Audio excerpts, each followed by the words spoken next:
বিসমিল্লাহির রহমানির রহিম। আজ রোববার 25 জানুয়ারি 2026। থাকছে দৈনিক করতোয়া সংবাদপত্রের শিরোনাম। জাতীয় রিল মেকিং প্রতিযোগিতা বিজয়ীদের সঙ্গে আলাপচারিতা। তারেক রহমান, আইন শৃঙ্খলা ও দুর্নীতি নিয়ন্ত্রণ, এটা হচ্ছে আমার প্ল্যান। শিশুদের অনলাইন আসক্তি ঠেকাতে শিশুকে ঢেলে সাজাতে চান।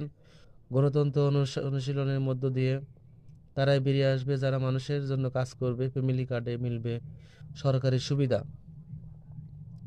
কেরানীগঞ্জ গুলিবিদ্ধ বিএনপি নেতা হাসান মারা গেছেন এবং